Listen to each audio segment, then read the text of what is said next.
There we go. Howdy, folks. Happy Friday. Thank God it's Friday. It was a little slow there on the start, but hopefully we'll speed up as we go. We have Kevin Allen here once again, and Russ, and maybe Eck. We'll start with our pre-show. Go ahead, Russ. So I don't know if Kevin's noticed this, but the sport with the most gossip now pre-draft is the NFL. And it does make me wonder, because I see how it happens in the NHL, and I hear plenty of things. I never pass it on. I never want to affect a guy's draft status. I do my very best to keep that stuff under wraps. Once in a while, you see a guy report on something in the NHL, but in the NFL, everybody seems to report on any little thing they hear. You know, we hear things about Trevor Lawrence, and all of a sudden it's like, should the Jaguars be worried about drafting Trevor Lawrence? And then you hear and things seem to leak 2 or 3 days before the draft. There's always pictures. There's always something from an Instagram account. And I don't know. I don't know if the sport can police that, but I just think it's bad for the sport. I don't know how you guys feel about it, but it just seems like it happens there more than any other sport. Well, let me add this before Kevin answers. I just want to, because things like the Laramie Tunsil thing from a few years ago, where, you know, 2 days before the draft, they have him smoking marijuana in a gas mask. That's a self-inflicted wound, or whoever did it to him, you know, that hurt his draft status, but it was something that he did.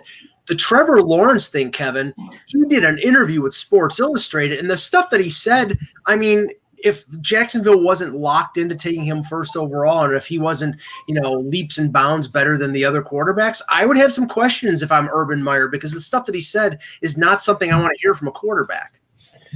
Yeah. A lot of times players hurt themselves by what they say. Like, you know, if you're an agent nowadays, and not just in football, in all sports, you pretty much got to tell your players to, you know, stay away from social media for the year before their draft, because it doesn't take much to get yourself in trouble. But I know what Russ is talking about. There does seem to be a rush to get things, like get dirt on prospective draft picks, like under the banner of good journalism. You know, right. Review every detail of their life and try to find something that would make teams hesitate to draft them. And I agree, like, you can't really police that. That's just going to happen. But, you know, you do have to be so careful if you're a prospective draft pick not to say anything or certainly do anything that, you know, because it's hard enough as it is. I mean, you know, all your physical attributes now are for public display. Right. You know, you have people, literally thousands of people, tens of thousands of people who are analyzing your 40 time and, you know, checking out, you know, how much you lifted and, you know, your willingness to participate, all of that, you know, you're getting, you know, second guessed. And I realize that's the nature of the beast, but you know, it feels like it's gone too far. And it has a negative tinge to it too. Like it does. It feels like, you know, people just want to hate on people. Well, Russ said, or Kevin, you said going a year back, you have to go longer than that. It's like Josh Allen. I think there were tweets when he was like 17 that he put out there that were not great, and he had to defend himself, and his agent had to defend himself, and that might have affected his draft status, because I think he was taken 7th overall, and you never know whether Cleveland or the Jets were going to take him at 1 or 3, and it could have affected their willingness to draft him. So, I mean, things like that, and even things in non-sports, in the non-sports realm. I can't remember if it was somebody from the New York Times Magazine or another publication who said something a few years ago, and they ended up having, like on Twitter, and they ended up having to resign from their job because it was not politically correct. That is what we're going through right now in this sort of woke culture where everybody's on edge, and if you do one thing out of step, you get destroyed. Yeah. Well, and part of that reason why you're destroyed is that apologies for so many years were so weak that nobody trusts apologies now either. Right. That's true too.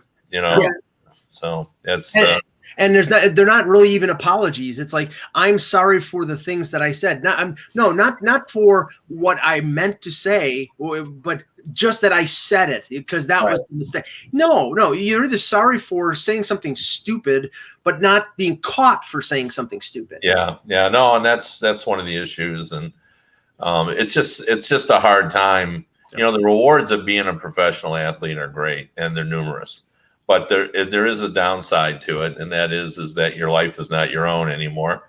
You belong, you're in the public eye now, and that's the price you pay. That's not written in your contract, but it's implied that you're going to be under constant, scrutiny. I mean, we're seeing that, and we're going to talk about this as soon as we get the show started. But I'm just flabbergasted by the negativity that people are washing over the Vancouver Canucks players over this COVID issue. For some reason, people think they should be playing. They make millions of dollars, and it has nothing to do with any of that. And sometimes compassion should weigh out over competitiveness. It just boggles the mind. I think it's the right thing for the league to delay these games if these players aren't ready to play. We see it in everyday life. People we know who have had COVID, who months after are still feeling sluggish, not quite right. They can't put their finger on it, but and we're asking players to go play games if they can't. I think we should accept that as a reason not to play. Oh, okay. Let's start the show. I agree as well. Right. Hello, Hockey World. Today is Friday, April 16th, 2021. I'm Russ Cohen from Sportsology. I'm Kevin Allen. And I'm the fully vaccinated Michael Agello, and this is the Hockey Buzzcast here on HockeyBuzz.com. As Kevin said, we'll start with the news about the Vancouver Canucks. We mentioned the JT Miller comments. I know Russ did yesterday. The NHL, the NHLPA were represented in Vancouver, and the announcement came out early yesterday that the game tonight that was scheduled between the Canucks and the Edmonton Oilers was to be postponed. Now, I saw a report, Kevin, that John Shannon said that the Saturday game against Toronto was going to be postponed as well, but it hasn't officially been postponed yet. And the suspicion is that was the second game on Hockey Night in Canada's doubleheader, and that's that if that game is postponed, they don't have a game to broadcast. So, and the Leafs play two games in Vancouver Saturday and Monday, and if they cancel one, I would assume they would cancel the other. So this whole situation, I mean, I think they've missed 8 games so far. If they cancel all 3, that would be 11 games. I don't know why the NHL is just not allowing the Canucks to forfeit these games and allow them to play a normal schedule for the rest of the season. Yeah, well, yeah, I'm with you on that. If it comes to that, I mean, I know why they're not, because there are some. It's going to have an impact on the division standings. If you're Calgary and you're trying to catch someone, you want to see everything played out, so you've got enough runway to grab that final playoff spot. But some things are bigger than competition, and I think you have to take what the players are telling you at face value. If they feel weakened and don't feel like they can go out and get the job done, I mean, there's always the option of bringing in their minor league players, I suppose, and going putting together a team like that. But I think they're just going to have to improvise. They're going to have to be creative. And if it comes down to the fact that they can't play these games, if that was determined, I don't think it'll come to that. I think they'll figure out to play some. Yeah, I was going to say, Kev, none of us really believed on the show yesterday they'd be playing today, and I'm not believing they're playing Saturday. I think it was unrealistic to expect at Thursday's practice to get everybody tested and everybody seen by a cardiologist and a practice in to be ready for a game. I think that was very unrealistic, and none of us believed it could happen. Well, okay. I wanted to look up their schedule to see if they decided, yes, we will the Canucks will forfeit the games that have been postponed to this point. They would have played Calgary twice, Winnipeg twice, and Edmonton twice. So really, I mean, if they gave those 3 teams victory, I mean, we know Vancouver is basically out of the playoff race right now. You can't assume anything, but I'd have to look at the standings here. But I think they're like 6 or 8 points in back of Montreal for 4th place in the North Division. If it's that far, they're out of it. I mean, I know mathematically, but realistically, they're out of it. Okay, so they have 35 points in 37 games. Montreal has 45 points in 40 games. So they have 3 games in hand on Montreal, and they're 10 points behind. So they could gain 6 points. If they won all 3 games, they would be 4 points back. That's not insurmountable, Kev, but I mean, in terms of the balance of the division, if they gave all those teams 2 wins each, really, the only team that it's really consequential for is Toronto, because that would put Winnipeg and Edmonton that much closer to the Leafs. Well, it's easy to justify the fact that Vancouver is going to be hurt by this because their mathematical chances of making the playoffs are going to be dashed. But to me, this is no different than if you had a bunch of injuries. So, right. That's totally acceptable. That's part of sports. Luck of the draw. They ended up being hurt by instead of injury. In this case, it's illness. So I'm not going to have much sympathy for them. That's just the way it happens. The loser in that scenario you pointed out, of course, would be Montreal, because they could have lost some of those games. Vancouver might have beat Calgary, at least once, maybe twice. We never know. So Montreal's a loser, but I think that's an option that you're just going to have to accept, because it's nobody's fault. Trying to get them to play and squeeze all these games in, I don't think is a good solution. Well, actually, it's weird, because Vancouver has completed their season series with Montreal, and Montreal killed them in that series. I think they won like 7 of 9. Right. So if you postponed the 2 games, Saturday and Monday against the Leafs, then everybody except Ottawa would get 2 wins. It would basically wipe the slate clean. It would be completely even. Everybody got 2 wins, and Vancouver would have obviously 8 losses, but it would be probably the fairest way. The only thing that is lost out here, Russ, and this is what I think the motivation here from the league to get them to play 56 games, is the ad revenue from the broadcasts. Right. And that's why. And the draft element as well. I mean, we helped Vancouver in the draft. But, I think that's fine. Again, these are all byproducts, like Kevin said. But at the end of the day, you don't want to see players all of a sudden suffer severe relapses, or all of a sudden they can't get through a game. So you're watching a really substandard game. I mean, again, you do have to realize, somebody in the chat room said, hey, Mackenzie Blackwood had COVID, said he wasn't better until 5-10 days after. Yeah, and that's probably kind of rough. But if he's the one guy on the team, it's not as bad as half the team being like this. And I think this is where this is a bigger problem, is just simply because what if they can't really come out for the 3rd period, but they do, and they just start giving up like 4 or 5 goals? You'd have been better off just giving those games up. But I get it. There's ad revenue. Let's put this in different terms. Mika Zibanejad refused to use his COVID issue to explain his early season slump, but it was pretty clear that he wasn't the same player. Right. And should he even have been playing? Obviously it had an impact on him. Was it long hauler syndrome? I don't know the answer to that. He probably doesn't know the answer. Right. But if one of the players ended up like Zibanejad, where he wasn't the same player for 2 months, I think everybody's different. Some days, I've heard stories from acquaintances and people that I know that they've gone 6 weeks or 8 weeks not feeling quite right. So, what the answer maybe is, Kev, you partially said it, although their minor league team is not in Canada, so that would complicate things. But the answer would be, maybe give them an extra 3 or 4 players on a roster. So if they had these last minute problems, you've got somebody at least that you can plug in that, is reasonably well. That might be the answer. I think they did that, Russ. I think they called up players from Utica, and they were in quarantine for 7 days. Okay.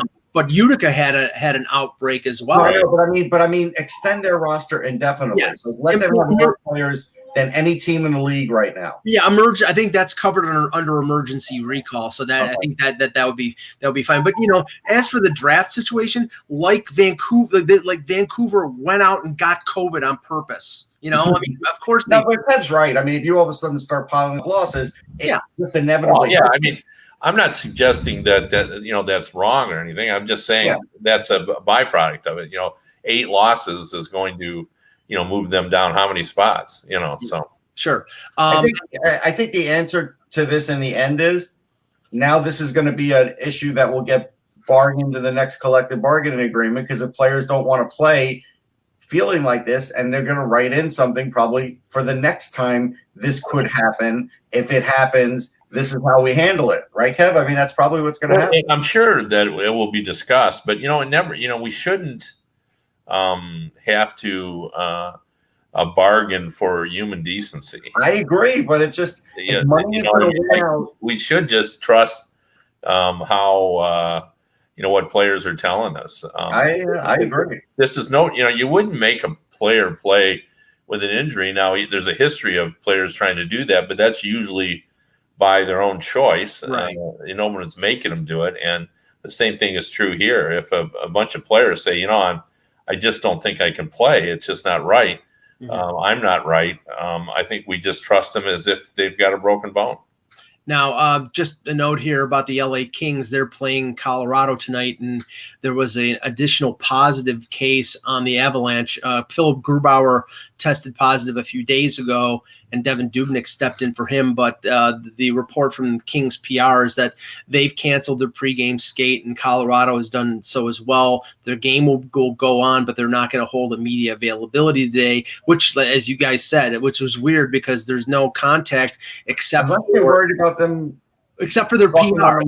only contact they have is with their PR handling the Zoom call. So yeah, and he probably stands out of the room. I'm just thinking the only contact you have is when player X follows player Y. They're talking on the same microphone, but I see that they're wiping them and everything. Like, I don't know what else would matter. Yeah, I mean, if they really wanted to, the players could stay home. You could dial from their home computer.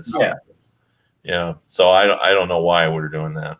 Okay, so looking at some of the games last night, a lot of first goals for players who were traded. Taylor Hall, Kev, scored his first goal in his second game for the Bruins on a breakaway in a 4-1 win over the Islanders. And let me just say, Jack Edwards acted like it was Game 7 overtime when he scored. I thought the same thing. They haven't had someone do that in centuries. He didn't say that. That's my interpretation. It was like Paul Revere running. Right. Yeah. But yeah, I literally laughed aloud at how he made that goal seem like no one had driven the net on that team in a long time. It was a Taylor Hall goal. It was a speed goal on the outside. Going around on the outside of the defenseman and coming in and scoring. It was an important goal. Other big goals. Anthony Mantha now has 2 goals. And that's an interesting thought. Ken Campbell of the Hockey News was on my podcast, and he really made an interesting point. He's absolutely right on this. He was talking about, he made another point too that I want to talk about as well, but he talked about how Yzerman, one thing that makes Yzerman, and why he's such a strong general manager is he's comfortable about who he is and what his success is going to be.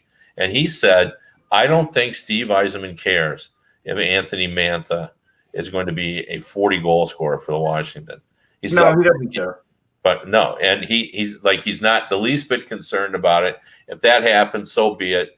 Maybe even wishes him well. All he's concerned about is he didn't fit whatever Detroit was trying to do.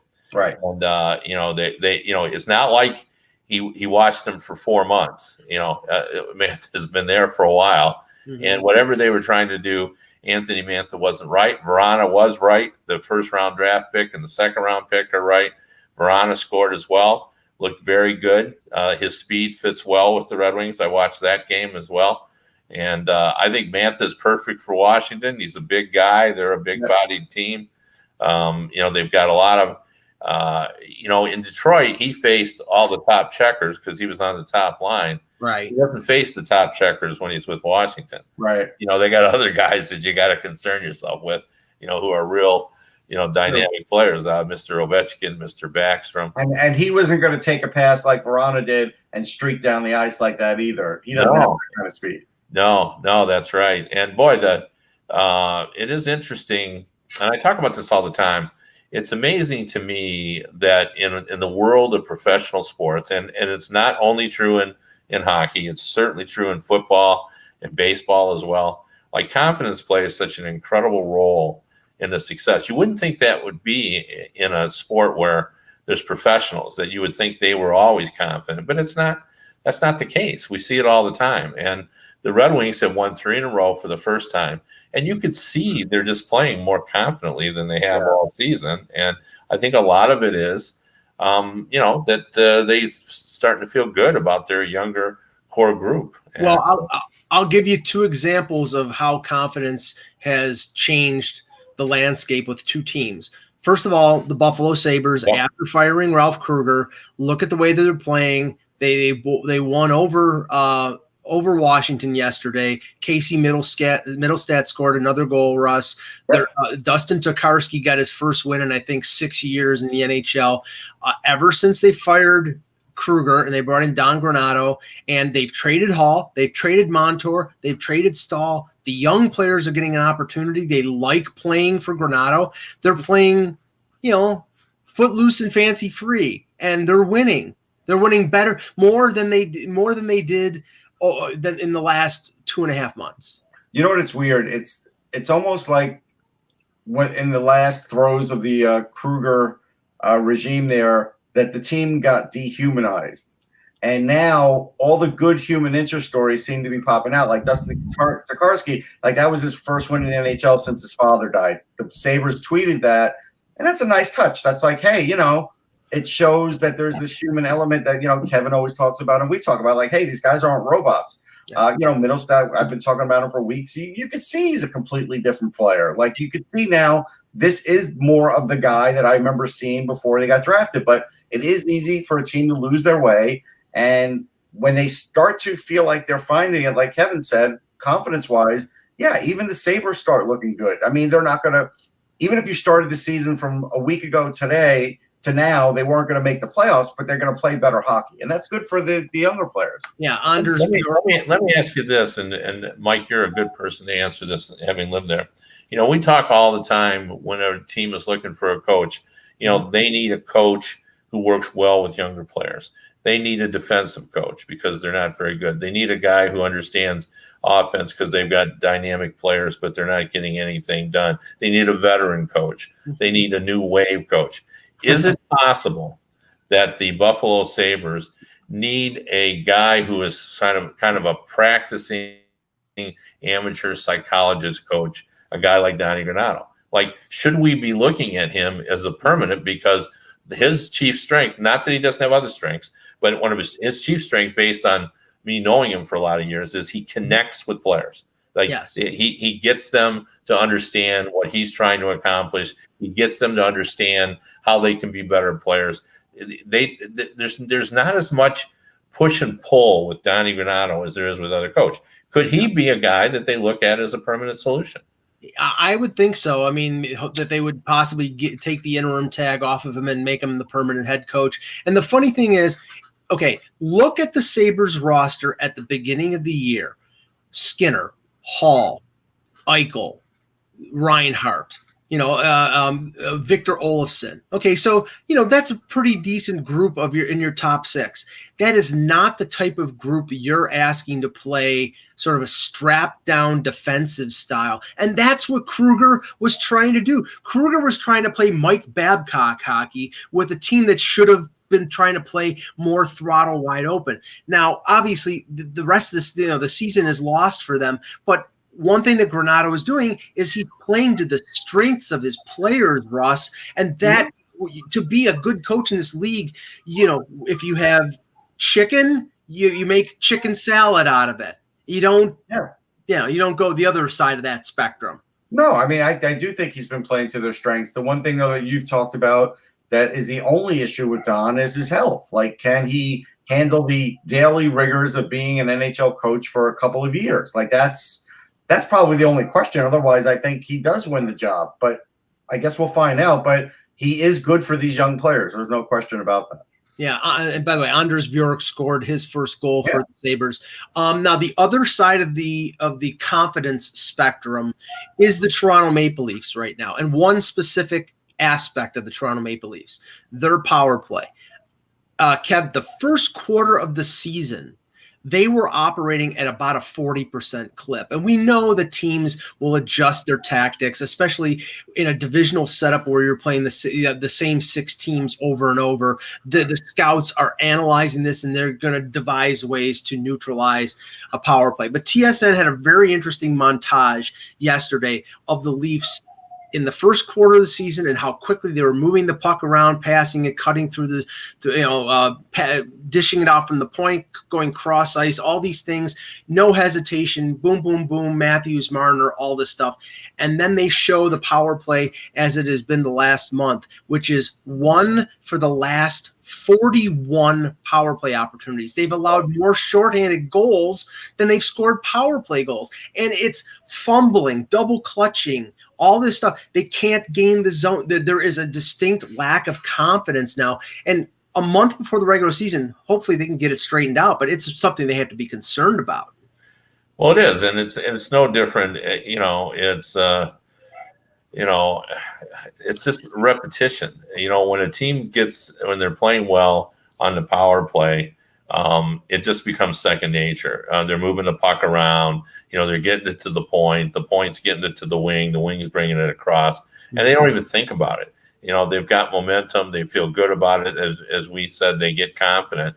And then when they suddenly get in slumps, now they're analyzing and reanalyzing and overthinking, and they get tentative because they start to hesitate.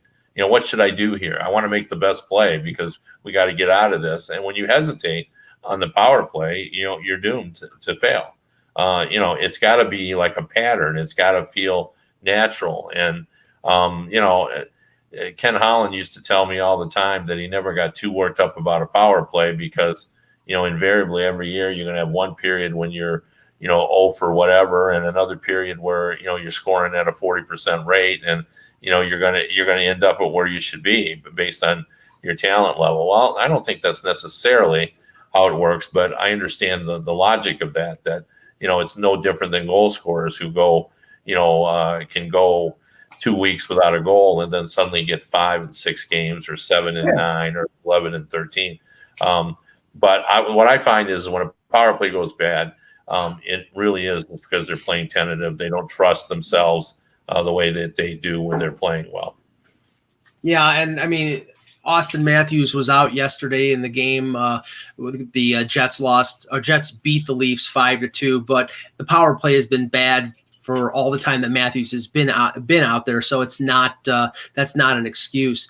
Now, Chris Johnston just reported that you could expect to see multiple Leaf games moved over the next week as part of the domino effect of the potential rescheduling of the game against Vancouver. The thing that complicates things for this is the last trip for Toronto to the West Coast, to Vancouver. So if they cancel one game, either they cancel both games or the 3 games they play against Winnipeg during the week, they may have to move one of those games to deeper into the schedule to allow more days in between. Or they could just have Vancouver go to Toronto. It doesn't matter who has the home game, because there's no fans.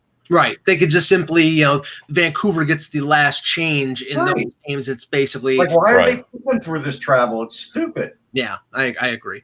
Okay, couple things here that I wanted to touch on. Russ, the Canadians have recalled Cole Caulfield after 2 games in the American Hockey League where he scored him to get his feet wet. We kind of knew. Where he scored 3 goals in 2 games. So, yeah, he got his feet wet all right. Well, I mean, look, we do have to also admit the AHL goaltending is not great this year, but they wanted to make sure that, hey, he got in there, he had a chance to take a breath, and now the fact that he's got those goals does give him more confidence when he gets up to the NHL level. So that's good. They'll do everything they can to put him in the right positions, but he's had a great year. I fully expect him to keep scoring. I don't think he'll score at that level, but I do think he'll be a nice a nice shot in the arm for Montreal. And there's a few other guys that are making debuts too. I was going to mention Shane Pinto and Bernard Docker are likely to make their debuts with Ottawa this weekend. I know Pinto for sure is going to play on Saturday. I'm not sure. They said Bernard Docker would probably debut the same time, but I'm not 100% sure on that one. I'll mention both of them. Pinto, they said, will play in Montreal. He is a goal scorer. He's a great skater. He is a guy that this past season was more than a point a game in college. He had really come on for the last 2 years. If you watched him internationally with Team USA, he was fantastic. So this is something where I feel like this was a great draft pick for Ottawa. Like, I don't remember exactly where they got him, but they got a deal out of that. And that's nice. As far as Bernard Docker, North Dakota produces defensemen. He was always a top skating defenseman, a bit of an offensive one, even though now they're calling him, I think, more of a defensive defenseman. But, I watched him in a I think it was the AJHL All-Star game a couple of years ago in Canada, and he was great. And this was pre-draft because he played in the BCHL. I think that's where he started before he went to North Dakota. And so this was another really good pick by Ottawa. And now if that is his role, because they have other offensive defensemen, he'll fit right in. Yeah, Vince in the chat said Bernard Docker made his debut in the last game for the Sens. I didn't know that, but I knew that they said he was gonna, but I just figured maybe something happened. Okay. Yeah. Now, Kev, there's always somebody who's sort of the skunk at the garden party, and we saw a couple of these three-way deals that Eck loved so much. Pierre LeBrun in The Athletic reported that an NHL team exec, he didn't specify who, complained about the three-way deals. Detroit did it, San Jose did it a couple times. I think Chicago did one of the deals. And he said laundering through a second team, I don't think was fully contemplated, and thinks that it's basically an end around in terms of cap circumvention, but the league at this point has no intention to intervene. I'm sorry. Like, the league thought that the $81.5 million salary cap was going to stay that way for 3 or 4 years. Yeah. Well, I mean, those deals are a circumvention of the spirit of the salary cap. Sure. Like, there's no doubt about that. But you can't penalize teams for taking the rules and figuring out a way to utilize them to their advantage. If that's something that everyone, and, it's not just one executive. I know that there is some unrest about that. That people don't like it. They feel that it's just another way for a team that, some general managers see a cap management as part of it now. Like, in order to win, not only do you got to find talent, you got to manage your cap in order to put together a good team.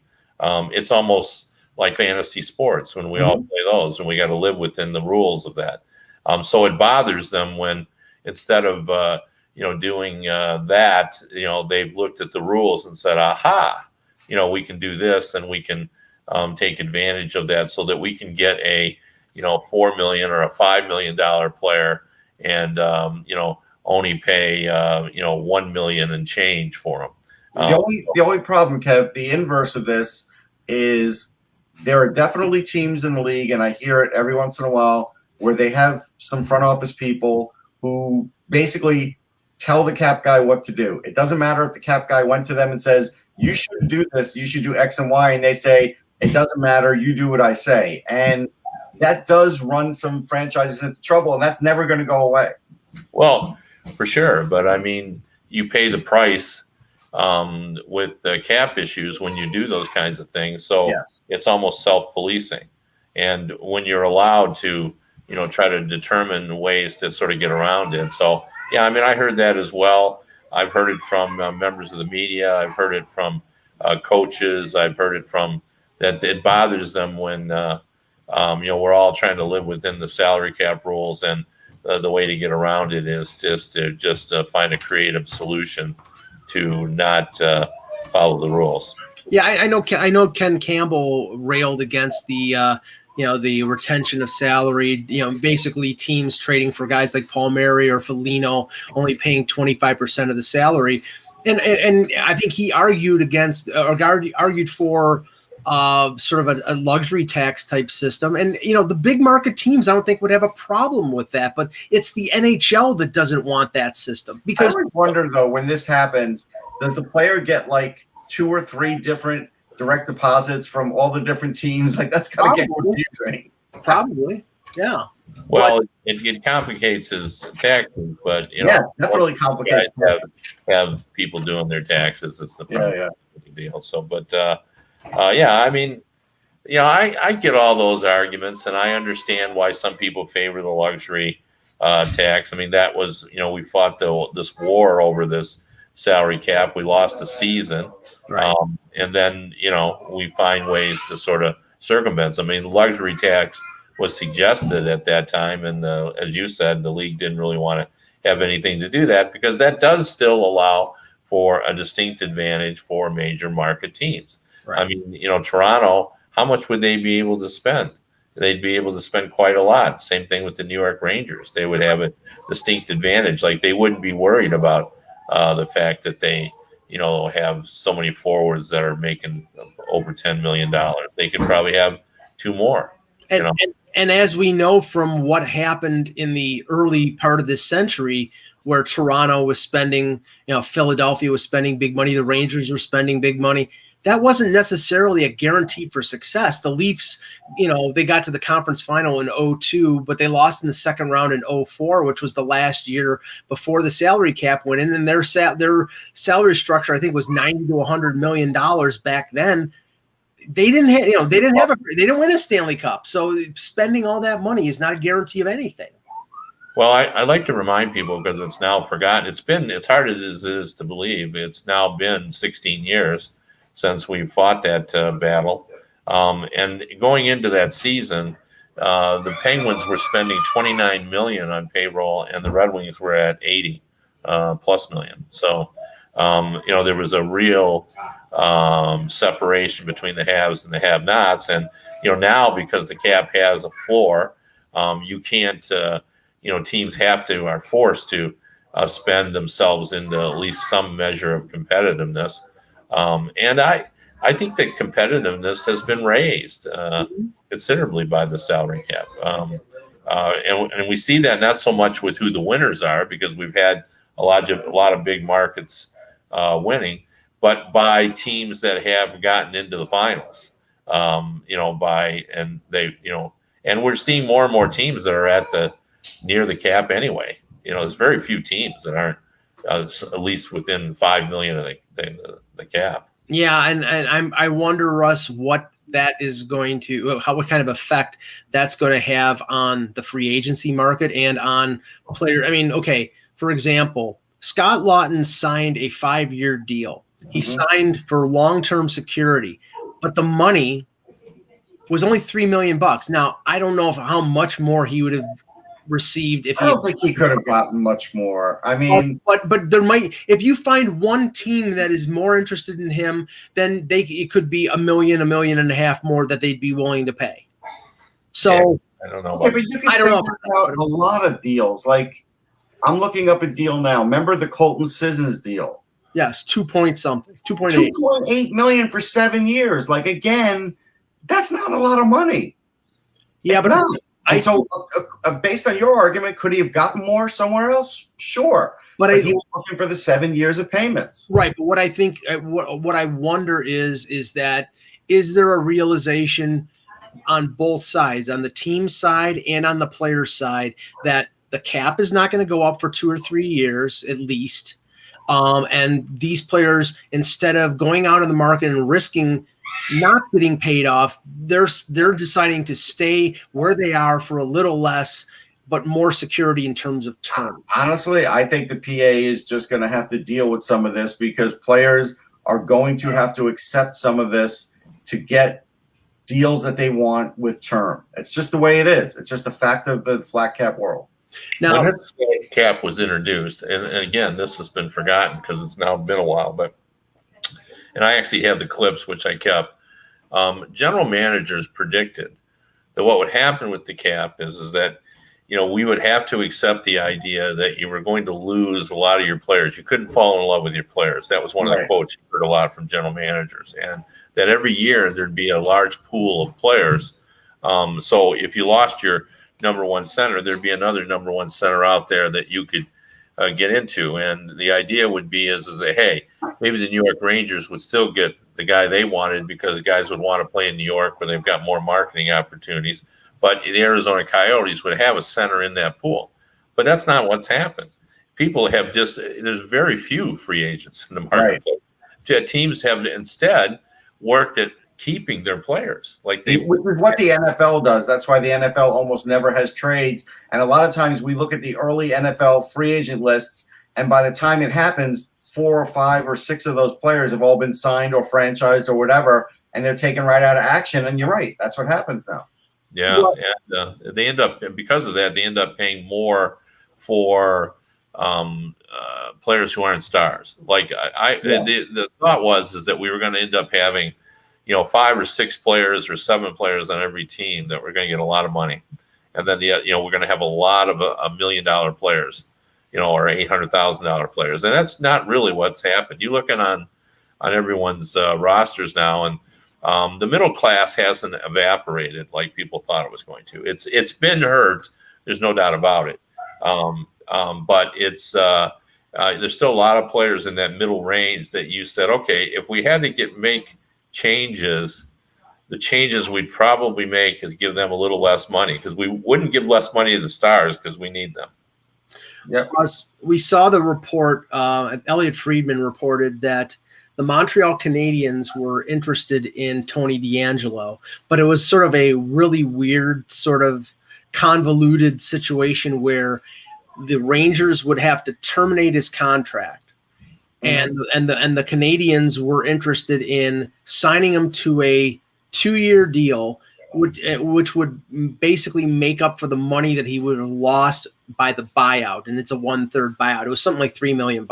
Right. So DeAngelo rejected that. He said no. I think he wants to go to the open market, which in my mind is nuts, because I don't think anybody's forgotten the problem. No, there is no open market for him. He should have spent the money to buy out his own contract, and he should have signed with Montreal. That's what he should have done, because in this league, once you make mistakes like this, you don't get to choose where you go next. He doesn't get to choose where he goes next, but he's going to find out he doesn't. Well, it's a mutual termination. They would agree to terminate the contract. No, I get it. I get it. But what I'm saying is, when this happens, you can't expect, if you go look at history tells you 99% of the time that player doesn't get to choose where he goes next. He has to pretty much take the next offer and hope that he redeems himself and then can make his money back.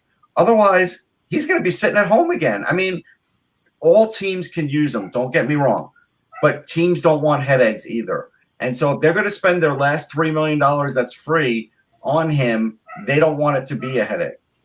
Well, maybe he might have just not wanted to play in Montreal for no reason. No, that's true. But again, Kev, he's got to just deal with that at this point. I got it. But don't want to play. But he didn't risk any money. He'll still get bought out. So maybe he just felt like that wasn't, for whatever reason, it wasn't a good fit for him. Okay, but then I'm going to just go back on and say, we kept hearing he wants to play. A team wanted him. He didn't want to play. Yeah, but I think there will be at least one team that will want him. Right, but don't you think he should have just gone back and played? He could have made it a 1-year deal. He didn't have to sign a 2-year deal with them. He could have said, hey, look, I want to come back. How about we do a 1-year deal? And they probably would have agreed to it. Yeah, but then he's risking some money. So, and Russ, the consolation prize for the Canadiens was Eric Gustafsson. Yeah, but do you want to play or do you want to get paid? Right now, it's not. You know what I mean? To me, I want to get my career back on track. Yeah, I remember just having a conversation with a player one time, and we were talking about something like that. It's a matter of playing or not. And he said, you wouldn't feel that way if it was millions of dollars at stake. Okay, well, then he sits at home.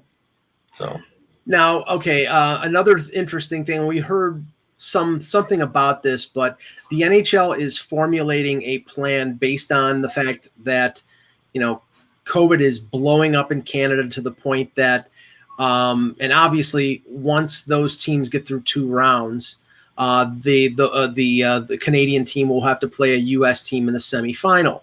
And with the border restrictions, still 7-day quarantine, it's likely that the NHL is going to move the Canadian team to a U.S. city. Pierre LeBrun reported that the wrinkle that the NHL is looking at is, say, for example, Toronto comes out of the north and they play New York or they play Tampa. Then more than likely they would play in Buffalo because Buffalo is close to Toronto, relatively close to New York, and Tampa, it's 1 direct flight away. And Toronto would stay in Buffalo for the semifinal and the Stanley Cup final. Once they decide on where they're going to go, they're going to stay there for the rest of the playoffs. If Toronto plays Vegas, then they would alter it to have it be in a city closer to Vegas, like Arizona or Dallas or Colorado, or a city where a team is not in the playoffs, and the same rule would apply. So right now they're basically playing it by ear based on what the matchup is.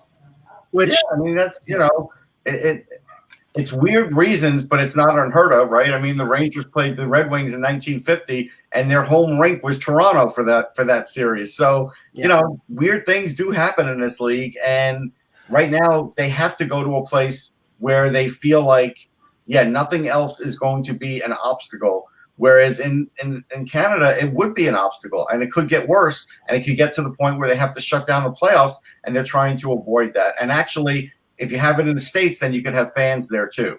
Right. So there's revenue involved too. Yeah. Well, and I think they've done a good job of keeping all their options open and having contingencies that covered anything. I mean, job, man. But it's near impossible, and yet they've. I'm sure they also have an option available if it's suddenly cleared up. If we started to, so many people are getting vaccinated. At some point, we're going to start to see, the parting of the seas. Yeah, I think Canada had like 400,000 vaccinated today. Yeah, but yesterday, like I said before the show, I get an email from a news outlet in Ontario every day giving us the count of what the number of infections are in the province of Ontario. And Russ, it's gone from say 1,000 or 1,100 or 1,200 over maybe 2 or 3 months ago to 4,700 in one day. Oh no, I get it, but if they could get like the next month in of doing a few 100,000 vaccines a day, that will help to squash it. Yeah, we're 2 months away from the semifinals. Sure. So. Yes. Okay. A couple other brief things then on the show. Marc-Andre Fleury is now 5th in all-time wins. All-time wins for a goaltender. He is 4 wins behind Roberto Luongo. Okay, maybe it's a sign of me being old, Kev, but I remember when he was drafted. I'm sure Russ remembers when he was drafted. He's had a sort of up and down, even though he's a great goaltender. He's won numerous Stanley Cups with the Penguins. He's had an up and down career. We remember him getting out goaltended by Ilya Bryzgalov in that 2012 series against the Flyers. It's sort of surprising that he is where he is in terms of the all-time amount of wins. Yeah, he had some years, not just periods, but he had some years where he wasn't as respected as he is now. I don't think there's any doubt he's a Hall of Famer. Yes, but I think he did have those periods where not only, people had no trust in him. The fan base, they liked him as a person, but they just didn't have any trust. And he just went through a couple of seasons when he was like that, when his confidence waned, and then suddenly he found his game and he's never looked back. And now he's been, and I really root for him because, the way he was treated by Vegas, yet he took the high road. Even though he always does. He always does. And his agent didn't, and yet he stuck with it, and look how it's turned out for him. He's the guy that's going to lead them as they move forward, trying to win this cup. And we don't talk much about them, but they're a contending team. There's no doubt about it. Yeah. The only thing that I have to take away from this, Mike, is if I looked up the stat right, like Luongo only had 16 shootout wins. I'm sure Fleury's doubled that or more. Probably. He's one of the better shootout goalies. And so in this era, you do have to look at that and say, all right, the shootout is getting goalies more wins. There's no question about it. Now, Kev, not to spend a lot of time on this, but I've been tracking like the reaction to the Chinese government regarding, obviously the origins of COVID and the Uyghur situation in Western China, and how the U.S. government is treating this. And the chatter regarding a boycott of that Olympics is sort of slowly, ever so slowly gaining momentum.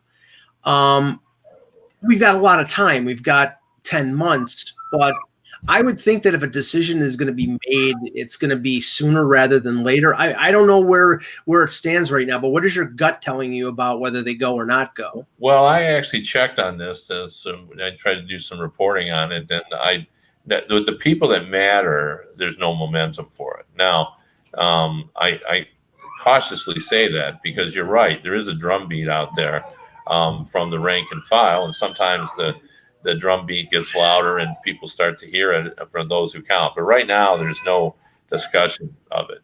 There's been no, and there needs to be a political. If people want it to happen, there would have to be a political impetus to do that, and I've heard that there isn't one right now. Yeah. Now, obviously, one event can change that, but yeah, I think you're right. I mean, right now, I've seen people from both sides of the political spectrum say we don't want to do what happened in 1980 right. and threw athletes out of being able to go to the Moscow Olympics because the Russians invaded Afghanistan. So one was sort of not having to do with the other. It was just a way of punishing the government for doing something internationally. I think you're missing the best story of the day, Mike, from yesterday.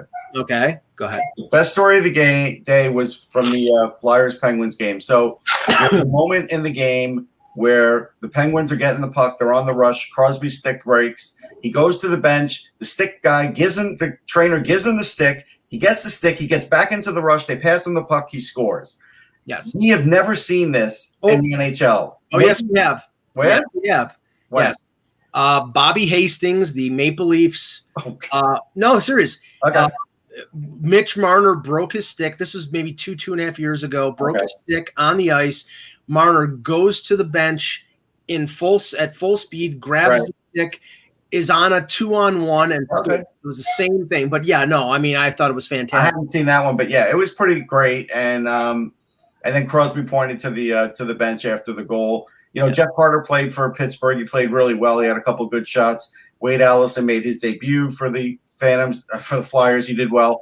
The only thing with Allison is you worry about he's got bad knees, and even though he's a 23-year-old guy, plus he also had to sit out games early in the year because of ankle surgery. He always misses games. When he plays great, and so he got a couple of really good shots on net. He almost scored his first NHL goal. You just don't know if he could play a full NHL season. That's the only thing about him. But he could really help the Flyers if he can stay healthy. Last thing, and obviously this is sort of opportunity that I don't think the Tampa Bay Lightning are going to pass up. Steven Stamkos suffered a lower body injury about a week ago. To yesterday, he was placed on long-term injury. So now, Kev, the talk is that Nikita Kucherov, who's been skating for 3 or 4 weeks, is going to come back now because he's ready to go, and he gets almost a month to sort of warm up and get into the swing of things while Stamkos recuperates from his injury. You can't plan it out any more perfect. No.